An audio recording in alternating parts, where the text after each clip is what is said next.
அன்பிற்கினிய மாணவர்களே வணக்கம். இன்னைக்கு நாம சுவாசம் அப்படிங்கிற பாடத்திலிருந்து மனித சுவாச மண்டலம் அப்படிங்கிற டாபிக் டிஸ்கஸ் பண்ண போறோம். வாங்க நாம பாடத்துக்குள்ள போகலாம். சுவாச மண்டலம், குறிப்பா மனிதனுடைய சுவாச மண்டலம். இந்த சுவாச மண்டலத்துல சுவாச பாதை எப்படி இருக்கு அப்படின்னு பார்த்தோம்னா, அந்த சுவாச பாதை மூக்கிலிருந்து காற்று பை வரைக்கும் நீளுது. இந்த சுவாச பாதையை நாம இரண்டு பகுதிகளா பிரிக்கிறோம். முதல்ல அப்பர் ரெஸ்பிரேட்டரி ட்ராக்ட், மேற்புற சுவாச பாதை, மற்றும் லோவர் ரெஸ்பிரேட்டரி ட்ராக்ட், கீழ்ப்புற சுவாச பாதை அப்படின்னு ஒரு இரண்டு பகுதிகளா நாம பிரிக்கலாம். வாங்க நம்ம உள்ளுக்குள்ள ஒன்று ஒன்றையும் டீட்டெயிலாக பார்க்கலாம். முதல்ல மனித சுவாச மண்டலத்தில் ஆரம்ப பகுதி அப்படின்னா புறநாசி துளைகள். மூக்கில் இரண்டு துளைகள் இருக்கு. இதை நாம புறநாசி துளைகள் அப்படின்னு சொல்றோம். இந்த நாசி துளைகள் வழியாக காற்றானது சுவாச மண்டலத்துக்குள்ள உள்ள செல்லுது. இந்த நாசி துளைகள் உள்ளுக்குள்ள நாசி குழி அப்படின்னு சொல்ற பகுதியில் திறக்குது. அடுத்து தொண்டை. இந்த நாசி குழியானது அடுத்து தொண்டையில திறக்குது. இந்த தொண்டை அப்படிங்கிறது காற்று மற்றும் உணவு இரண்டுக்கும் ஒரு பொதுவான பகுதி அப்படின்னு தெரியும். மூன்றாவதா குரல் வலை. குரல் வலை அப்படிங்கிறது தொண்டைக்கு அடுத்து காணப்படுது. நான்காவதா மூச்சுக்குழல். குரல் வலையை தொடர்ந்து நீண்டு செல்லுகின்ற அமைப்பு மூச்சுக்குழல். இந்த மூச்சுக்குழல் அதை தொடர்ந்து வர்ற அமைப்புகள் எல்லாமே கீழ்ப்புற சுவாச பாதையில வருது அப்படிங்கிறத பார்க்கிறோம். மூச்சுக்குழலை தொடர்ந்து மூச்சுக்குழல் பல கிளை குழல்களா பிரியுது. அடுத்து மூச்சு கிளை குழல்கள் மூச்சு கிளை நுண்குழல்களா மாறுது அப்படின்னு பார்க்கிறோம். அடுத்து அது காற்று நுண்ணறைகள் அப்படிங்கிற அமைப்புக்குள்ள போகுது. இந்த காற்று நுண்ணறை எங்க இருக்கு? இது நுரையீரலுக்குள்ள இருக்கு. இப்போ புறநாசி துளையிலிருந்து மூச்சு கிளை நுண்குழல்கள் வரைக்கும் இது வரைக்கும் இருக்கிற பகுதியை நாம கடத்து பகுதி அப்படின்னு சொல்லுவோம். கடத்தும் பகுதி, கண்டக்டிங் பார்ட். ஆனா காற்று நுண்ணறைகள் மற்றும் நுரையீரல், இந்த காற்று நுண்ணறையுடன் இணைந்த ஒரு சில குழல்கள், இது எல்லாத்தையும் சேர்த்து நாம சுவாச பகுதி அப்படின்னு சொல்றோம். சுவாச பகுதி.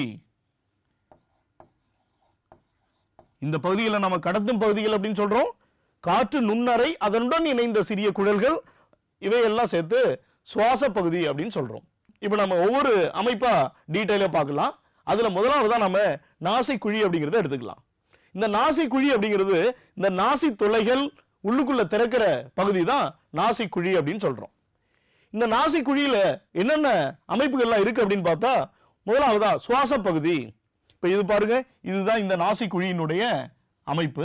இதுல சுவாசத்திற்கான உறுப்புகள் காணப்படுகின்ற பகுதி, இதுதான் நம்ம சுவாச பகுதி அப்படின்னு சொல்றோம். இந்த சுவாச பகுதியில் என்ன இருக்கும் அப்படின்னா, சுவாசிக்கும் பொழுது நாம காற்றை உள்ளெடுக்கும் பொழுது தேவையற்ற பொருட்கள் செல்லலாம். இதையெல்லாம் தடுத்து நிறுத்துறதுக்கான பகுதி தான் இந்த சுவாச பகுதி அப்படின்னு சொல்றோம். அப்ப இந்த பகுதியில் என்னெல்லாம் காணப்படும் அப்படின்னா, இந்த சுவாச பகுதியில முடி போன்ற அமைப்புகள் காணப்படும். இது டஸ்ட் பார்ட்டிகல்ஸை தடுத்து நிறுத்தும். இது கூட கோழை பொருட்களை சுரக்கின்ற ஒரு சில செல்கள், கோப்பை செல்கள், இந்த மாதிரியான செல்கள்லாம் இங்கு காணப்படும். இந்த கோழையை சுரக்கிற செல்கள் கோழை பொருட்களை சுரந்து இந்த முடி மேல ஒட்ட வச்சிருக்கும். இப்போ உள்ள போற டஸ்ட் பார்ட்டிகல்ஸ் இந்த முடியினால் தடுக்கப்பட்டு மற்றும் அந்த கோடை பொருளினால் பிடிக்கப்பட்டு உள்ள செல்வது தடுக்கப்படும். இது மாதிரியான அமைப்புகளை கொண்ட பகுதியை தான் நாம சுவாச பகுதி அப்படின்னு சொல்றோம். இரண்டாவது நுகர்வு பகுதி, ஆல்ஃபாக்டரி. இப்போ இந்த பச்சை நிறத்தில் இருக்கு பாருங்க, இந்த பகுதிகளை எல்லாம் நாம ஆல்ஃபாக்டரி ரீஜியன் அல்லது நுகர்வு பகுதி அப்படின்னு சொல்றோம். அந்த பகுதிகளில் இருக்கிற செல்கள் தான், உணர் செல்கள் தான் வாசனை மற்றும் தூர்நாற்றம் இந்த மாதிரியான உணர்வுகளை கண்டறிகிறது. மூன்றாவது பகுதி நாசி எலும்புகள். இந்த நாசி குழிக்குள்ள காணப்படுற எலும்புகள், குறிப்பா பார்த்தோம்னா பாருங்க, இன்ஃபீரியர் நேசல் காஞ்சா அப்படின்னு சொல்லப்படுற இந்த எலும்புகள், சுப்பீரியர் நேசல் காஞ்சா அப்படின்னு சொல்லப்படுற இங்க இருக்கிற எலும்புகள், அப்புறம் மிடில் நேசல் காஞ்சா இங்க இருக்கிற எலும்புகள். இந்த நாசிக்குழியினுடைய பரப்பளவை அதிகப்படுத்துறது தான் இந்த எலும்புகளினுடைய வேலை. அடுத்ததான் நாம தொண்டை பகுதிக்கு வருவோம். இப்ப நாசி பள்ளம் அடுத்து தொண்டையுடன் கனெக்ட் ஆயிருக்கு.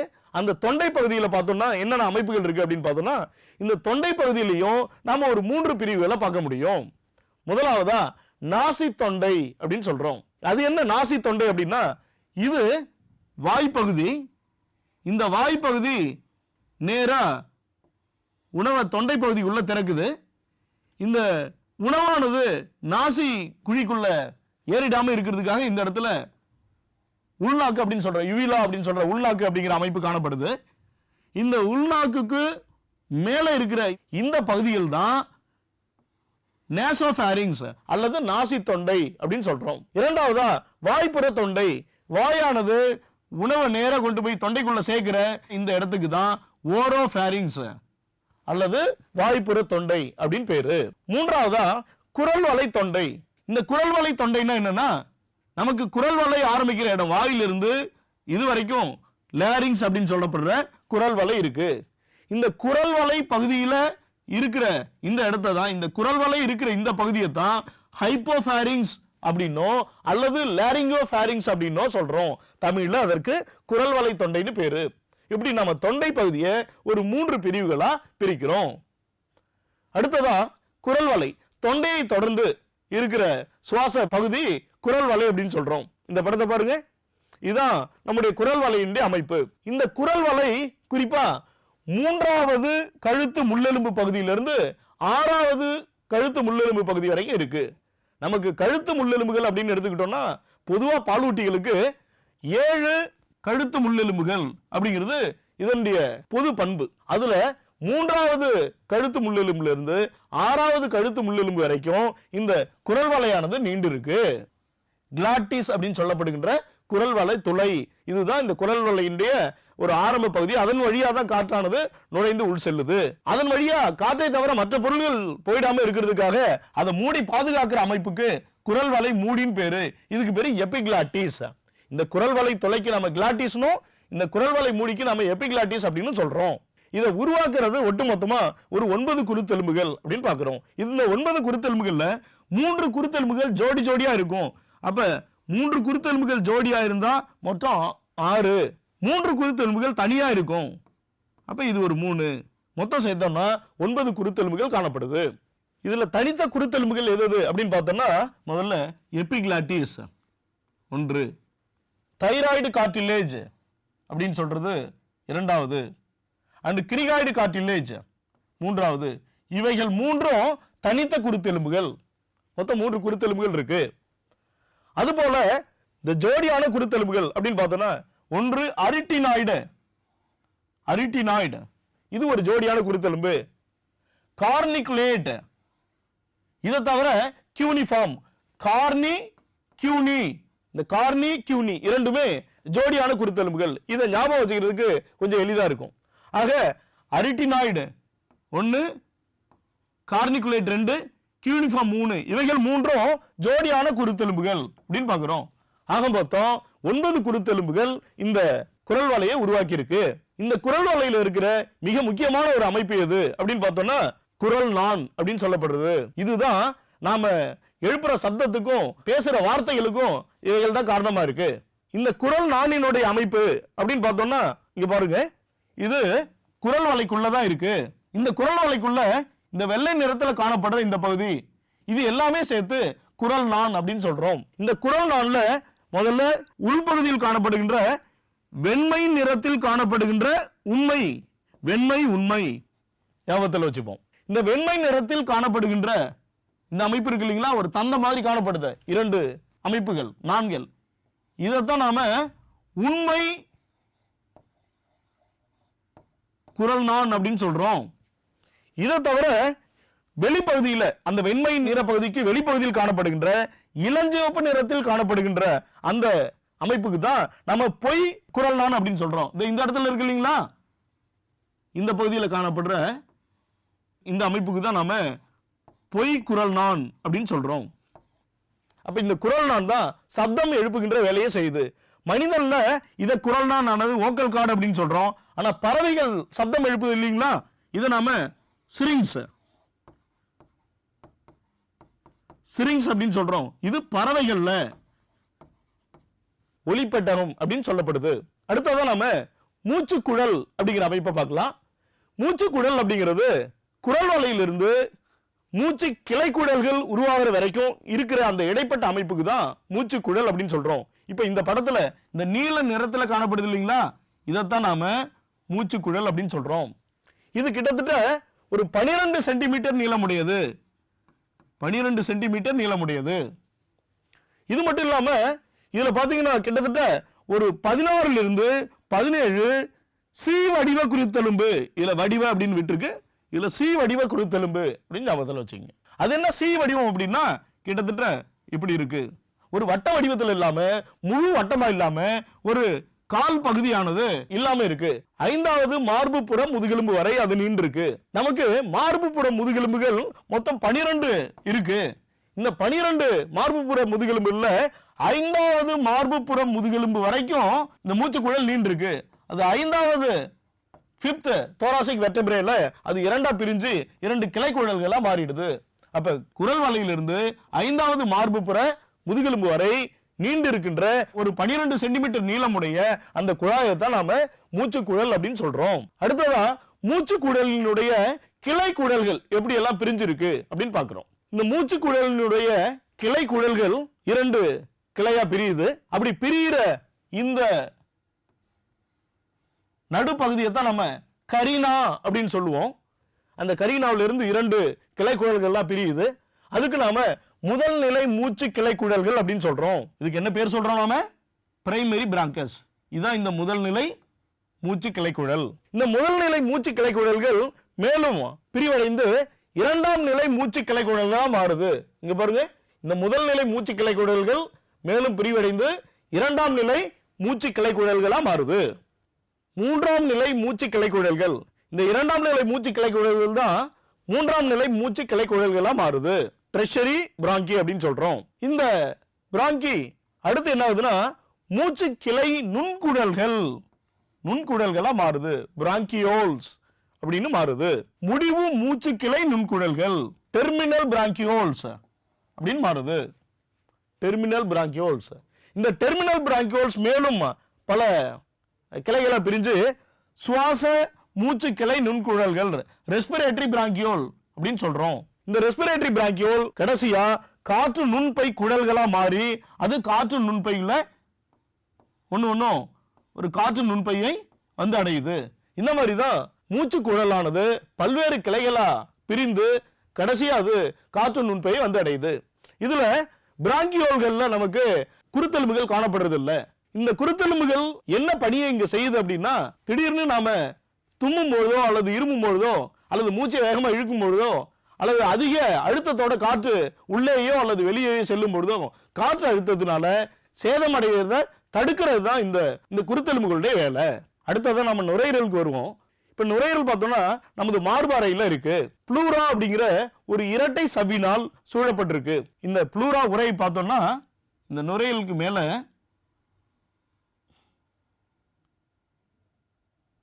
இந்த நுரையீரலை ஒட்டி இருக்கின்ற ஒரு சவ்வு, இதை நம்ம விசரல் ப்ளூரா அப்படின்னு சொல்றோம்.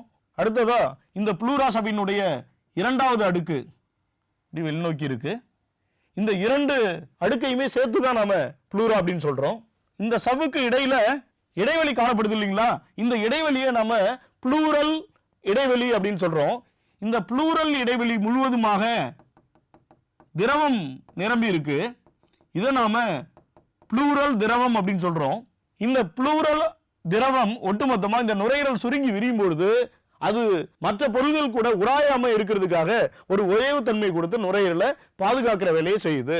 இந்த நுரையீரல் எடுத்துக்கிட்டோம்னா வலது நுரையீரல் 625 கிராம் மற்றும் இடது நுரையீரல் 565 கிராம் அப்படின்னு இருக்கு. நமக்கு 2 நுரையீரல்கள் இருக்கு, இரண்டும் சம அளவுல இல்ல. இதுல வலது நுரையீரல் சற்று பெரியது, இடது நுரையீரல் சற்று சிறியதா இருக்கு. இதுல இந்த வலது நுரையீரல் பார்த்தோம்னா 3 கதுப்புகள் காணப்படுது. இது பாருங்க, இது ஒரு கதுப்பு, இது 2வது கதுப்பு, இது 3வது கதுப்பு. மொத்தம் 1 2 மற்றும் 3 கதுப்புகள் காணப்படுது. இந்த கதுப்புகளுக்குள்ள 10 துண்டங்கள். இந்த துண்டங்கள் உள்ளுக்குள்ள இருக்கிற அமைப்பு, இந்த துண்டங்கள் எப்படி இருக்குங்கிறத நம்ம அடுத்து பார்க்கலாம். ஆனா இடது நுரையீரல் பாருங்க, இதுல ஒரு பள்ளம் காணப்படுது. இந்த பள்ளத்துக்கு தான் நாம கார்டியாக் பள்ளம் அப்படின்னு சொல்றோம். 2 நுரையீரல்களுக்கு இடைப்பட்ட பகுதியை நாம மீடியாஸ்டினம் அப்படின்னு சொல்றோம். இந்த இடத்துல தான் இதயமானது காணப்படுது. இந்த இதயம் சற்று இடது பக்கம் சாய்ந்த மாதிரி இருக்கு. அந்த இதயத்திற்கான இடத்தை அளிப்பதற்காக தான் இந்த இடத்துல ஒரு பள்ளம் இருக்கு. அதனாலதான் இந்த பள்ளத்துக்கு கார்டியாக் பள்ளம் அப்படின்னு பேரு. இதுல 2 கதுப்புகள் மட்டும்தான் இருக்கு. இடது நுரையீரல்ல 2 கதுப்புகள் மட்டும்தான் இருக்கு. ஆனா 10 துண்டங்கள் இருக்கு. வலது நுரையீரலை போல 10 துண்டங்கள் இருக்கு. இப்ப இந்த படத்துல நுரையீரலுக்குள்ள எப்படி கிளைக்குடல்கள் எப்படி பிரிஞ்சிருக்கு அப்படிங்கிறத பாக்குறோம். இப்ப நாம நுரையீரல்ல துண்டங்கள் இருக்கு அப்படின்னு பார்த்தோம். இந்த துண்டங்கள் எப்படி இருக்கு அப்படின்னு பார்த்தோம்னா, வலது நுரையீரல்ல 3 கதுப்புகள் இருக்கு. இதுல முதல் கதுப்பு, இந்த முதல் கதுப்புல 3 துண்டங்கள் இருக்கு. 1 2 3. இரண்டாவது ஒரு கதுப்பு இருந்துச்சு. இது மிடில்ல லோப் அப்படின்னு வச்சுக்கலாம். இதுல 4 மற்றும் 5 அப்படின்னு 2 கதுப்புகள் இருக்கு. மூன்றாவது கதுப்பு எடுத்துக்கிட்டோம்னா அதுல பாருங்க 6 7 8 9 10 அப்படின்னு மொத்தம் 5 துண்டங்கள் இருக்கு. அப்ப மொத்தம் 3 2 மற்றும் 5 மொத்தம் 10 துண்டங்கள் வலது நுரையீரல்ல காணப்படுது அப்படின்னு பாக்குறோம். அதே இடது நுரையீரல்ல பார்த்தோம்னா 2 கதுப்புகள் தான் இருக்கு. ஆனா 10 துண்டங்கள் இருக்கு. இங்க பாருங்க, இடது நுரையீரல்ல பாருங்க, இது அப்பர் லோப் அப்படின்னு சொல்லப்படுற மேல்புற கதுப்பு. இந்த மேல்புற கதுப்புல 1 2 3 4 5 அப்படின்னு 5 துண்டங்கள் இருக்கு. கீழ்ப்புற கதுப்புல பாருங்க 6 7 8 9 10 அப்படின்னு மொத்தம் 5 துண்டங்கள் இருக்கு. ஆக மொத்தம் 5 + 5 10 துண்டங்கள் இருக்கு. அத 2 நுரையீரல்களும் அளவுல வெவ்வேறு இருந்தாலும் உள்ளுக்குள்ள இருக்கிற துண்டங்கள் மொத்தம் 10 தான் இருக்கு இரண்டிலுமே. அடுத்ததான் நாம காற்று நுண்ணறைகள் அல்வியோலஸ் அப்படிங்கிற அமைப்புக்கு வருவோம். இந்த காற்று நுண்ணறைகள் மொத்தம் 300 மில்லியன் அப்படிங்கிற அளவுல இருக்கு. மில்லியன் அப்படின்னா நமக்கு 10 லட்சம் அப்படிங்கிறது தெரியும். 1000 × 1000 அப்படிங்கிறது தான் நம்ம மில்லியன் அப்படின்னு சொல்றோம். மொத்தம் 300 மில்லியன்கள் இருக்கு அப்படின்னா எவ்வளவு காற்று நுண்ணறைகள் இருக்கும் அப்படிங்கிறத நாம யூகிச்சுக்கலாம். இந்த காற்று நுண்ணறைகள்ல இருக்கிற செல்கள் இருக்கு இல்லைங்களா, இந்த செல்கள்ல ஒரு 2 வகை இருக்கு. வகை 1 வகை 2 அப்படின்னு 2 வகையான செல்கள் இருக்கு. இந்த டைப் 1 வகையான செல்கள் எப்படி இருக்குன்னா, இது தட்டையான எபித்தீலிய செல்கள். தட்டையா இருக்கும். அதே போல ரொம்ப மெல்லியதா இருக்கும். மெல்லிய மற்றும் தட்டையான எபித்தீலிய செல்கள். இந்த மெல்லிய மற்றும் தட்டையான எபித்தீலிய செல்கள் தான் இந்த காற்று நுண்ணறையை உருவாக்கி இருக்கு. இது குறிப்பா ஓரடுக்கு செல்கள் தான் இருக்கும். ஒரு அடுக்கு செல்கள் தான் இருக்கும். இது ஏன் இவ்வளவு மெல்லியதா இருக்கு, தட்டையா இருக்கு, ஒரு செல் அளவுல தான் திக்னஸ் இருக்கு அப்படின்னா, குறிப்பா இது வாயு பரிமாற்றத்திற்கு பயன்படுது. காற்று நுண்ணறைகள்ல தான் வாயு பரிமாற்றம் நடைபெறுது. இப்ப டைப் 2 செல்களுடைய பணி என்ன அப்படின்னு பார்த்தோம்னா, இது சற்று தடித்த செல்களா இருக்கும். இதனுடைய மிக முக்கியமான வேலை மேற்பரப்பிகள் சர்ஃபெக்டன்ட் அப்படின்னு சொல்றோம் இல்லைங்களா, அந்த சர்ஃபெக்டன்ட்டை உற்பத்தி செய்யறது தான் இதனுடைய மிக முக்கியமான பணி. இந்த சர்ஃபெக்டன்ட் காற்று நுண்ணறையில் இருக்கிற செல்கள் கொலாப்ஸ் ஆகாம அதை பாதுகாக்கிறது இந்த மேற்பரப்பிகளுடைய வேலை. இதை உற்பத்தி செய்யறது தான் வகை 2 செல்களுடைய மிக முக்கியமான பணி. இப்ப இந்த படத்துல அதை பார்க்கலாம். இந்த காற்று நுண்ணறை எடுத்துக்கிட்டோம்னா இதுக்குள்ள என்னென்ன அமைப்புகள் இருக்கு அப்படின்னு பார்த்தோம்னா, இந்த மஞ்சள் நிறத்தில் இருக்கிற இந்த பகுதி பாருங்க, ஒரு செல்லால் ஆயிருக்கு, ஒரு உட்கரு இருக்கு. இது டைப் 1 செல். இது எப்படி இருக்கு, மெல்லியதா தட்டையா இருக்கு. இந்த இடம் வழியா தான் ஆக்சிஜனோ அல்லது கார்பன் டை ஆக்சைடோ உள்ள வரும், வெளியில போகும், வாயு பரிமாற்றம் நடக்கும். ஆனா டைப் 2ன்னு ஒரு செல் பார்த்தோம் இல்லைங்களா, இந்த செல் பாருங்க, இதோ இருக்கு பாருங்க, இது சற்று பெரியதாக இருக்கு. இந்த டைப் 2 செல்கள் அப்படிங்கிறது சற்று பெரியதா இருக்கு, ரொம்ப தடித்து காணப்படுது. இதனுடைய மிக முக்கியமான பணி நம்ம ஏற்கனவே பார்த்த மாதிரி சர்ஃபெக்டன்ட் அப்படின்னு சொல்லப்படுகின்ற மேற்பரப்பிகளை உற்பத்தி செய்யறது தான். இதை தவிர இதுல மேக்ரோபேஜ் செல்கள்லாம் இருக்கும். இந்த செல்கள்லாம் நோய் எதிர்ப்பு தன்மையை கொடுக்கறதுக்காக, உள்ள ஏதாவது நோய் கிருமிகள் வந்தாலோ அல்லது தூசு மாதிரியான பொருட்கள் வந்தாலோ அதை நீக்கிறதுக்காக பயன்படுது. என்ன மாணவர்களே, இதுவரைக்கும் நாம சுவாசம் அப்படிங்கிற பாடத்திலிருந்து மனித சுவாச மண்டலத்தில் என்னென்ன உறுப்புகள் இருக்கு, அது எப்படி செயல்படுது அப்படிங்கிறதெல்லாம் பார்த்தோம்.